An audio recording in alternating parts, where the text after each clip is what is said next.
에스트로겐 같은 여성 호르몬의 이상 분비 또는 과다 분비가 유방암의 가장 큰 원인 중에 하나인데, 과연 그러면 여성들의 왜 여성 호르몬이 과다 분비되는 쪽으로 젊은 아이들이 성조숙증이라든지 여러 가지 초경이 오는 날 이런 시기가 계속 어려지고 있는지 하는 부분들. 그리고 초기 일찍 오니까 에스트로겐 호르몬이 계속 나오면서 호르몬에 노출되는 기간이 자꾸 길어지니까 젊은 층으로 지금 계속 하고 있는데, 그러면 그 원인이 뭐냐면, 그 원인이 왜 그렇게 됐냐 이거죠. 주치의도 이게 뭔가 가능성이 있으니까 새로 들어온 것이 항암제가 있는데 한번 투여를 해보자. 야, 지금 정도라면 살 수 있겠다 하는 얘기를 해서 아마 권고를 했던 것 같습니다. 근데 그거 하고 나서 며칠 있다 돌아가셨어요.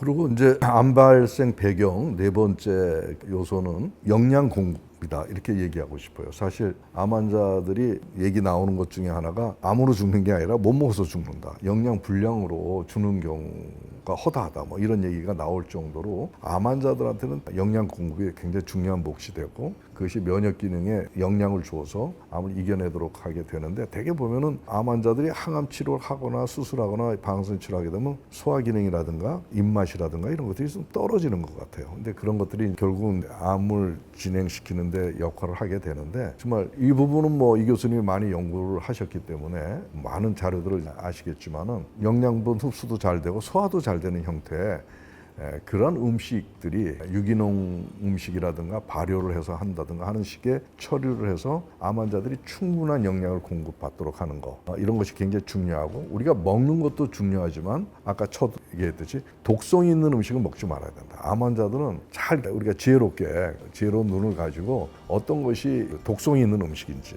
방부제 처리된 건지 잘 이렇게 살펴가면서 나쁜 음식을 먹지 않고 소화 잘 되고 영양이 좋은 아까 채소라든가 여러 것들을 잘 활용을 해서 영양 공급을 하는 것이 너무나 중요하다 생각이 듭니다. 실제로 암 환우분들이 보면요, 노트를 이렇게 두꺼운 노트를 갖고 다니거든요. 어디 가서 이제 들어서 좋은 거, 좋은 음식, 좋은 방법을 기록 하다 보면 노트 보통에 두껍습니다. 근데 그 노트의 거의 절반 이상이 먹거리에 관련되는 그 정보들이에요. 그런데 이제 제가 이제 분석 화학자로서 연구돼 보고 또 암 환우분들을 많이 만났을 때, 요즘은 다들 관심이 암에 이길 수 있는 건강한 음식이 무엇이고 건강한 방법이 무엇이냐를 적어놨지 않습니까? 특히 음식 같은 경우는 아무리 건강한 음식이라 하더라도, 영양학적으로 균형이 잡혔다 하는 음식이라 하더라도 그걸 먹었을 때 소화가 안 되면 다 독이거든요. 지금은 초점이 건강한 음식, 암을 이길 수 있는 음식에다가 이분들이 다 초점이 맞춰져 있어요. 이거 좋다 하더라, 저거 좋다 하더라, 그걸 뭐 수십 가지, 수백 가지를 레시피를 갖고 있는데, 아무리 건강한 음식이라 하더라도 내가 먹을 때 그 음식이 소화가 되지 않으면 그 음식은 전부 독이 된다는 사실을 아무도 몰라요. 예를 들면 이런 거죠. 자, 면역력 하게 되면 흔히 알고 있듯이 홍삼, 면역력 증강시켜준다. 이게 과학적으로 증명이 돼 있거든요. 증명이 돼가지고 면역력 하게 되면, 홍삼 하게 되면 면역력 증강이라는 글귀를 광고에 사용할 수 있도록 법적으로 허용이 되어 있지 않습니까? 근데 그 면역력 증강시켜주는 홍삼을 아침에 먹을 때 부부싸움을 하고 먹으면 효과가 없거든요. 그 왜 그러냐면, 우리가 인체에 스트레스를 받게 되면 교감신경이 작동되면서 뭔가 응급상황이 발생됐다 하면서 소화 분비액이 작게 나온단 말이에요. 그래서 스트레스를 받았을 때는 똑같이 밥을 한 그릇 잘 취해야 한다는 얘기가 소화 분비액이 작게 나왔다는 얘기예요. 아무리 면역력을 증강시켜주는 진세노사이드가 그렇게 많이 드는 홍삼이라 하더라도 소화 분비액이 작게 들어있어서 소화가 안 된 홍삼은 독이 된다는 사실을 암 환우가 아무도 모르고 있어요. 그래서 태초 먹거리에서 가장 중요하게 포인트를 내세우는 부분이, 이제는 건강한 음식 부분에서는 너무 그만 찾고 내가 이 음식을 어떻게 먹어서 어떻게 소화시킬 거냐. 왜냐면요, 지금까지는 한국 사람들은 과거에 배고픔의 굶주림의 나쁜 인상 때문에 지금까지는 위를 만족시켜주고 입을 만족시켜주는 양과 맛에 대한 식사였는데, 이제는 장을 만족시키는 질적 식사로 다 바뀌어야 되거든요. 그래서 지금 그 말씀하시는 음식 영양 부분들은 굉장히 중요한데, 태초 먹거리는 굉장히 강조를 합니다. 소화가 되도록 먹어야 한다. 그 다음에 암 발생 배경에서 결정적인 요인이 될 수 있다라고 하는 것 가운데 어떤 것이 있냐면, 암세포 세포의 생성과 증식을 부추기게 되는 그러한 중간 인자의 문제, 우리가 중간 매개 물질이라고 하는 건데 이러한 물질들이 변성이 오기 때문에 그렇다라고 저는 파악을 하고 그것을 해결하기 위해서 치료제 개발도 하게 됐는데 조금 어려운 얘기라서 제가 좀 예를 들어서 한번 설명을 해보도록 하겠습니다. 저한테 왔던 한 28살의 여성이었습니다. 그분이 제 진료실로 들어올 때는 얼굴에 그냥 여드름이 빨갛게 꽉 찬 모습을 제가 지금도 기억을 하는데요. 그러면서 제가 앉아서 뭐라고 얘기하면 여드름 때문에 온 줄 알았는데 보니까 너무나 피곤해가지고 일을 할 수가 없어서 회사에 사표를 냈답니다. 그리고 두통 때문에 견딜 수가 없대요.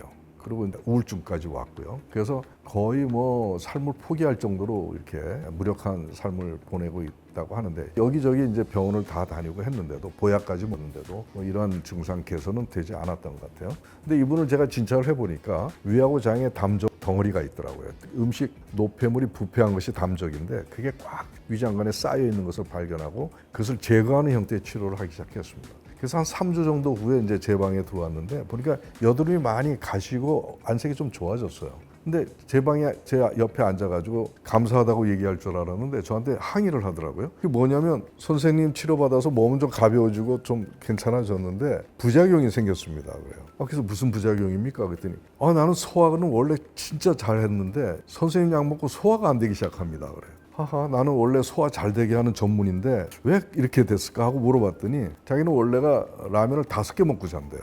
그리고 폭식하는 편이라서 한 번 안 먹다 한 번 먹으면 거의 반솥 이상을 밥을 먹어야 된대요. 그래도 소화는 너무나 잘 됐다는 거예요. 근데 내가 그래서 뭐라고 그랬냐면 당신은 살았다. 그건 왜 그러냐면 음식을 많이 먹으면 우리 위장관에는 이제 내장신경에서 분포한 신경 매개 물질들이 있습니다. 근데 그런 매개 물질들이 들어온 음식의 상태를 파악해가지고 뇌에다가 정보를 주거든요. 그랬더니 뇌가 분석을 했을 때 요 정도 먹으면은 영양 과잉이 되겠다. 그만 먹게 하라고 하는 명령을 내리겠죠. 그러면 신경이 어떤 반응을 하냐면 배부르게 한다든가 체하게 한다든가 그래서 밥을 또 못 먹게 하는 그런 기전이 진행이 되는 것인데 이분은 아무리 먹어도 그러한 기전이 이루어지지 않고 소화 증상이 없는 거예요. 알고 보니까 그 중간 매개 신경 매개 물질이 마비가 온 거죠. 알코올 중독도 그래서 오는 거거든요. 근데 바로 이러한 그 매개 물질들이 그 트랜스미터라고 하는 그 매개 물질들이 어떻게 정확하게 정보를 해석을 해서 뇌에다 알려서 몸을 건강하게 유지하느냐를 진행하는 그 매개 물질들이 고장이 나면 결국은 몸이 죽어가는데도 증상을 내질 않아서 결국은 암이 만들어진다. 이렇게 저는 생각을 하게 된 것입니다. 그래서 결국 그런 트랜스미터들의 그 변성은 어디에서 오는 거냐? 바로 담이라고 하는 독소들이 너무 지나치게 먹거나 뭐 이렇게 되면은 우리가 요즘 아이들 보면은 햄버거만 먹는 애들이 있고 김치 못 먹는 애들이 있잖아요. 그 햄버거만 먹으면 햄버거에 대해서 햄버거에만 신경이 반응을 해서 그게 안 들어오면은 자꾸 먹게 하고 다른 건 싫어하게 되는 신경 변성이 일어나듯이 바로 담에 의해 지속적인 그런 독소가 생기면 그 신경이 마비되거나 변성이 되더라. 뭐 이러한 악성 질환을 악성 진행을 하기 때문에 암도 결국은 트랜스미터의 고장에서부터 시작이 되는 것이다. 그래서 트랜스미터에 껴있는 담 독소라든가 이걸 제거하게 되면 아까 그 여자 환자처럼 다시 정상으로 돌아오게 되는 거죠. 그래서 암 쪽으로 가지 않고 정상 기능으로 턴하게 되는 그런 것들이 이제 중간 매개 물질의 개선, 치료 이런 것들도 암 치료 환자한테는 굉장히 중요한 부분일 수 있다. 이렇게 생각을 합니다. 태초목걸이에서 지난 15년 동안에 좀 굉장히 많이 좀 초점을 두고 있는 부분이 왜 우리나라의 20대, 30대 미혼 여성들의 유방암 환자 숫자가 미국이나 서구권보다 훨씬 더 많을까? 이건 이미 이 한국 유방암 협회에서 발간되는 유방암 100사라고 매년 발간되는 거 100사에서도 그 유방암 전문 의사들도 고백해내는 내용이거든요. 왜 우리나라의 20대, 30대 젊은 여성들이 서구권보다는 유방암 환자가 젊은 층이 더 많을까? 이유가 있거든요. 그 이유 중에 하나가 지금 말씀하신 그 내용 중에 하나가 좀 생각이 나서 제가 좀 말씀을 드리자면 제가 아까 20세에서 49세까지 젊은 사람들의 대장암 환자가 전 세계 1등이 되는 주범이 육식 과다 섭취와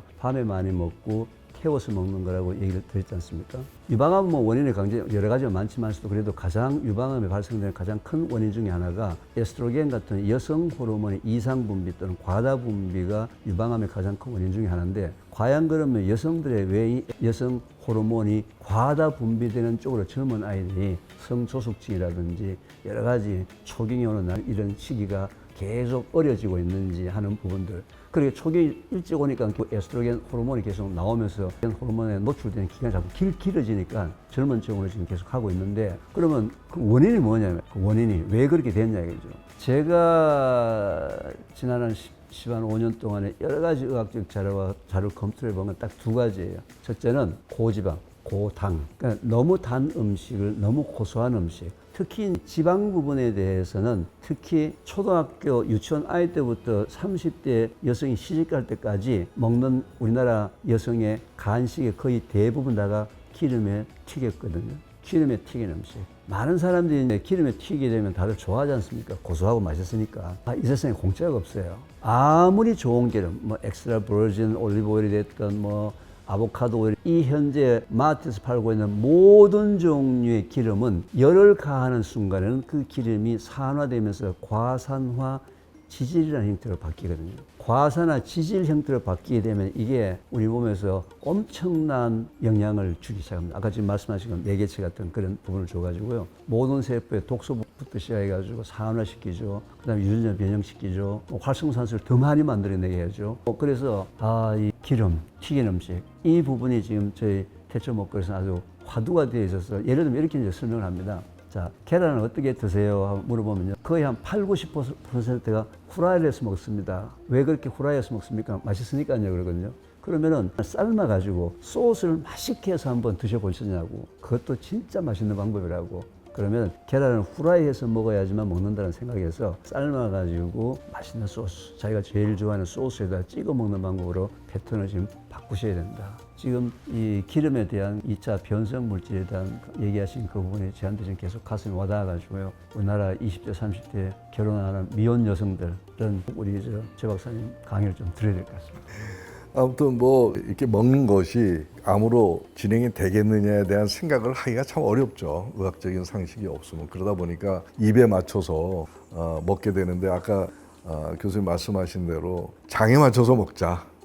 그리고 이런 산화 물질이라든가 이런 것들이 몸의 그 세포들의 변성을 얼마나 많이 일으킵니까? 이거는 아주 정상적으로 그 운행돼야 될 그런 생리 기능들이 자꾸 이제 나쁜 쪽으로 몰고 가게 되는 그런 도움이 그 요소들이 그렇게 가거든요. 결국 그렇게 젊은 나이에 유방암이 생기고 또 자궁암이 생기고 그런 것이 아닌가 싶습니다. 아무튼 뭘 어떻게 먹느냐가 상당히 중요한 시대가 됐어요. 그리고 이제 두 가지 남았는데요. 암 발생 배경을 다 찾아보려니까 이렇게 많습니다. 지금 6번째인데, 이거는 한의학에서 제시하는 이론이기도 합니다. 사실은 한의학은 암이라는 말도 있지만 암 전 단계의 조직 변화에 대해서 설명을 해놓은 게 있습니다. 그래서 아시는 분들은 알겠지만 적치라고 얘기도 합니다.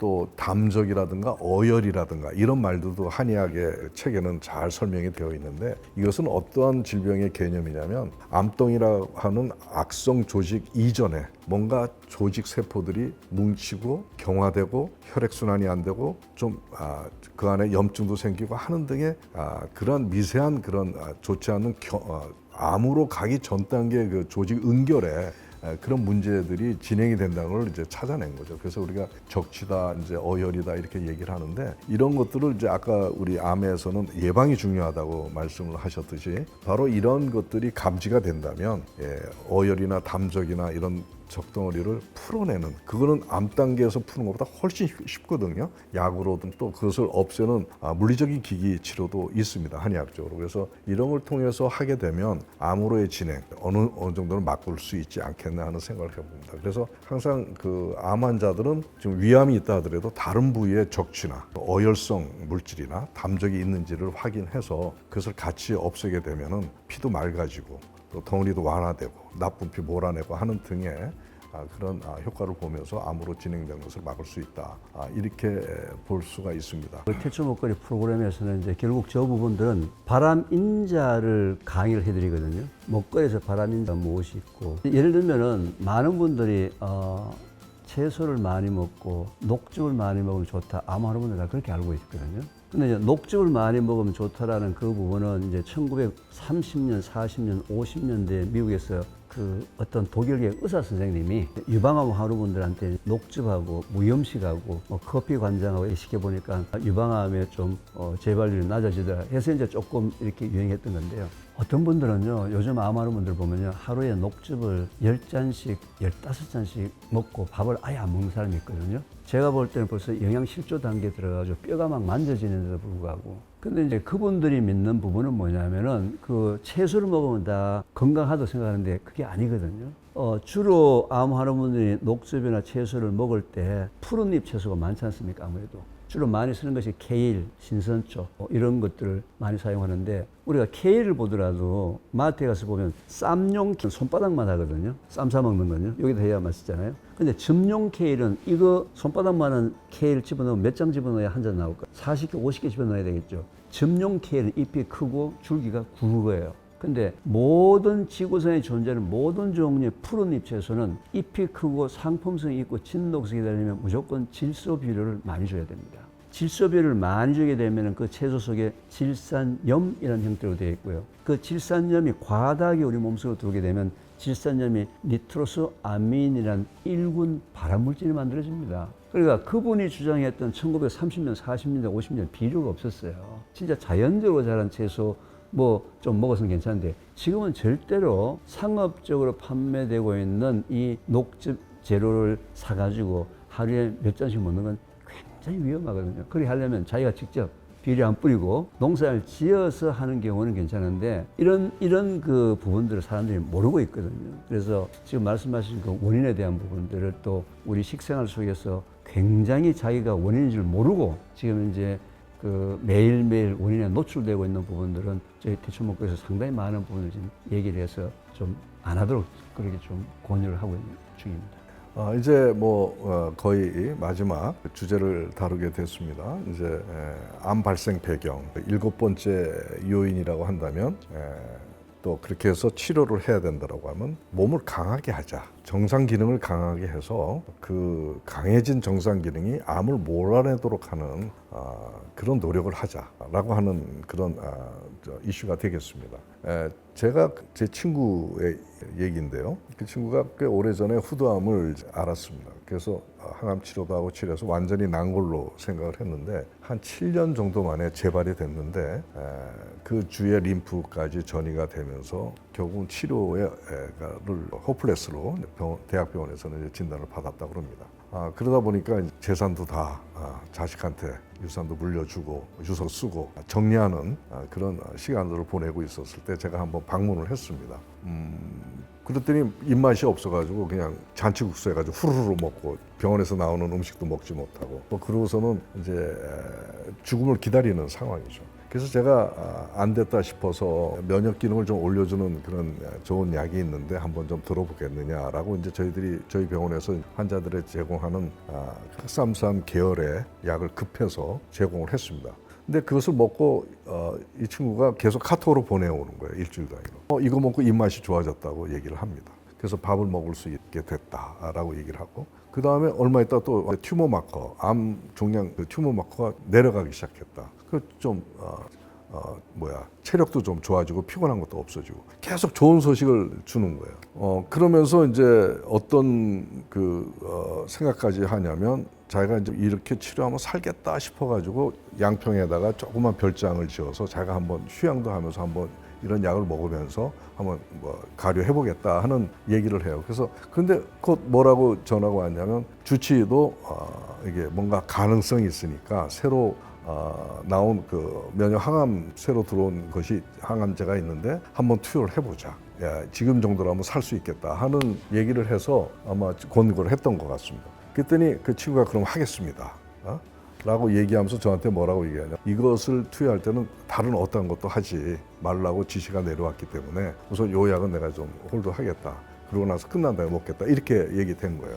근데 그거 하고 나서 며칠 있다 돌아가셨어요. 제가 거기서 뭘 느꼈냐면 아직 그 면역 기능이 많이 살아 올라오지 않은 상태에서 그 항암제 투여가 그 면역 조금 올라오는 것까지도 좀 무너뜨리는 것이 아닌가 생각이 들어서 진짜 항암 치료할 때 기능을 유지하고 올려놓는 게 정상 기능을 올려놓는 게 얼마나 중요하다는 걸 제가 새삼 아주 절실하게 깨닫게 됐는데 아무튼 암 환자들은 면역 기능을 굉장히 보존해 줘라는 치료가 반드시 같이 병행이 되지 않으면 전이 재발이라든가 이런 것들이 이루어질 수밖에 없고 그래서 우리 한의학에서는 그걸 부정거사법이라고 얘기하는데 정기를 부양하고 나쁜 사아기를 내몰아내는 그러한 그 전략의 치료법이 바로 부정거사법입니다. 그래서 암 환자한테는 굉장히 중요한 치료 프린시플로 우리가 앞으로 좀 제공을 해야 되겠다. 그리고 암 환자들도 이런 것에 대해서 유념을 해가지고 너무 표준 치료에만 의존하는 그런 것에서부터 좀 더 몸을 살리는 쪽의 계획도 한번 세우는 것이 좋겠다.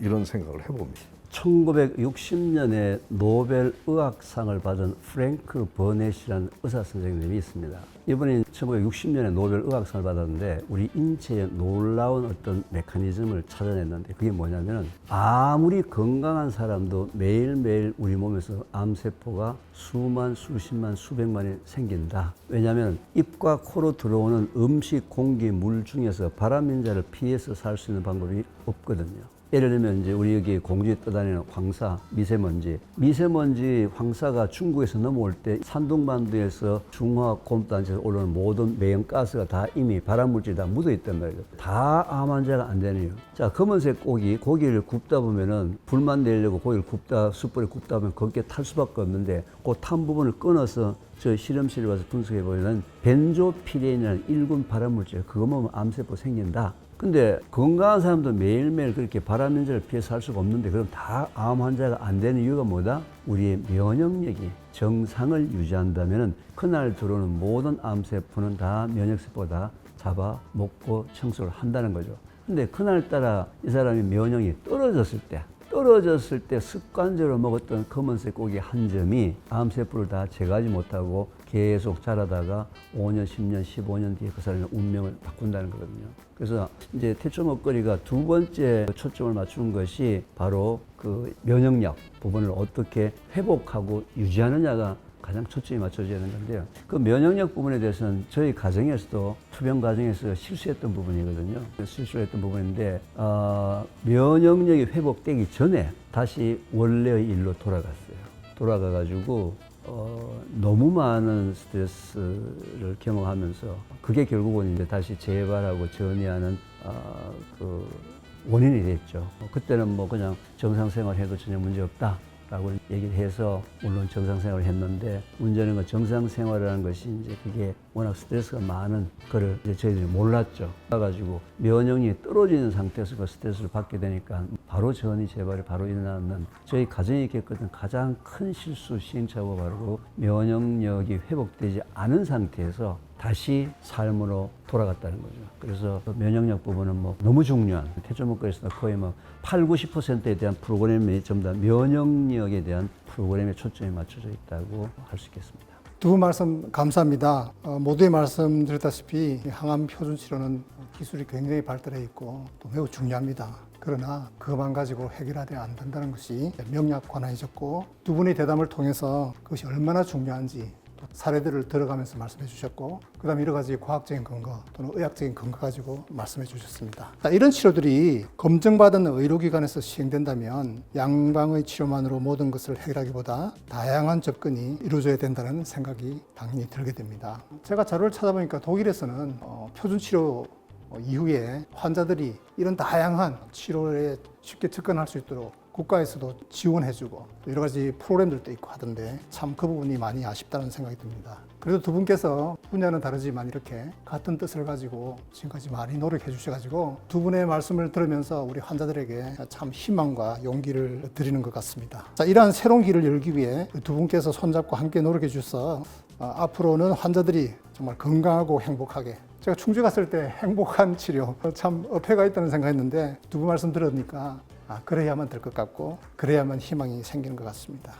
건강하고 행복하게 암 치료를 받을 수 있는 장이 이르기를 기대해 봅니다. 자, 이제 두 분의 짧은 말씀을 듣고 마무리하도록 하도록 하겠습니다. 우선 암 환우분들한테 제가 꼭 드리고 싶은 얘기는요. 희망을 가지시고 자신을 가지시면 됩니다. 지금보다 뭐 더 나빠지지 않게 하는 방법이 많이 있거든요. 많이 있는데 한 가지 꼭 기억하셔야 할 것은 특효약과 비법은 없습니다. 그렇게 쉬운 게 한두 가지 가지고 되는 게 아니거든요. 그래서 특효약과 비법을 찾으러 다니시지 마시고 지금 현재보다는 자기의 발병 원인을 제거하면서 면역력을 원래대로 회복하고 유지되게 되면 절대 지금보다 더 나빠지지 않으니까 나빠지지 않은 상태에서 치료는 열심히 의료진의 도움을 전문의의 도움을 받으셔서 치료를 적절히 하시게 되면 좋은 결과가 있을 것 같고요.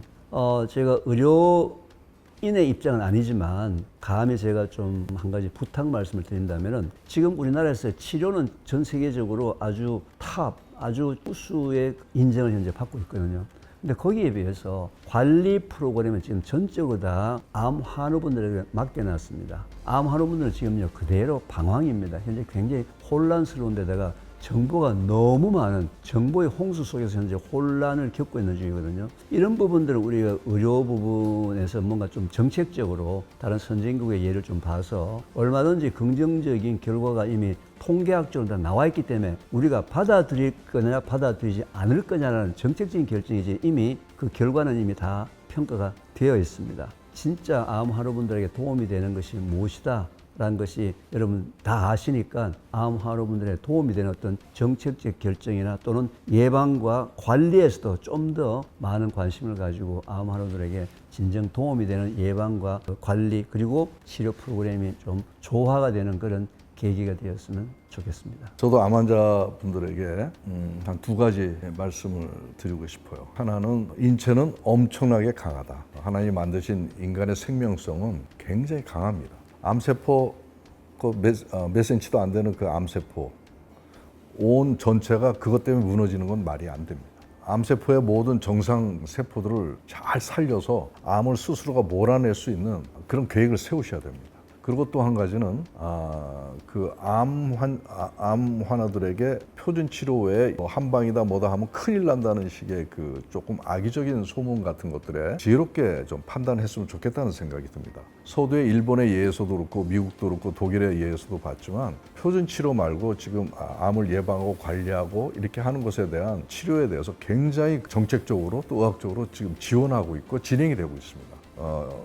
일본에서는 한의사 제도가 없습니다. 양의사들이 한약을 씁니다. 그분들이 암 환자들한테 72.4%의 의사들이 그 암 환자들에게 한방 처방을 하거든요. 관절통을 없애고 소화 잘 되게 하고 오심구토를 없애고 백혈구를 늘리고 하는 등의 말초신경 변증이라든가 하는 등의 표준 치료 의의 문제들을 제거하기 위한 그런 보완요법들을 한방 치료를 통해서 이루어 나가고 있습니다. 절대 한약 먹으면 죽는다. 암이 더 잘한다. 아닙니다. 물론 이제 잘못된 한약을 먹으면 안 되겠죠. 그렇지만 과학적으로 연구하고 인정받을 만한 처방들이 많이 있습니다. 그래서 그런 것을 잘 찾아서 항암 치료를 하면서도 몸을 관리하는 치료를 같이 병행해 나간다라고 하면은 얼마든지 암을 당뇨병 관리하듯이 관리할 수 있는 그런 상황이 오게 될 것입니다. 이런 확신을 가지고 저희들도 수십 년 동안 연구를 했기 때문에 지금 암 치료의 문화에서 너무 환자들이 방황하고 혼란스러워하는 것에서 우리의 오늘 얘기가 좋은 메시지로 전달이 됐으면 좋겠다는 얘기를 하고 싶고요. 그리고 이제 앞으로 이제 제도적으로든 의학적으로든 표준 치료의 부작용이나 한계를 보완할 수 있고 개선할 수 있는 그런 좋은 한방 치료에 대한 연구가 조금 더 정책적으로 진행이 됐으면 좋겠습니다. 저희들이 한 것은 아주 부분적으로 했기 때문에 그것이 계속 한의학이 잘 발달된 한국에서 이러한 그 보완요법들이 이루어져서 암 환자들에게 신뢰를 가지고 또 확신을 가지고 제공이 되는 그래서 그런 연구 개발의 장을 같이 이루어 나가는 그런 의료 문화가 형성이 됐으면 좋겠다는 말씀을 드리겠습니다.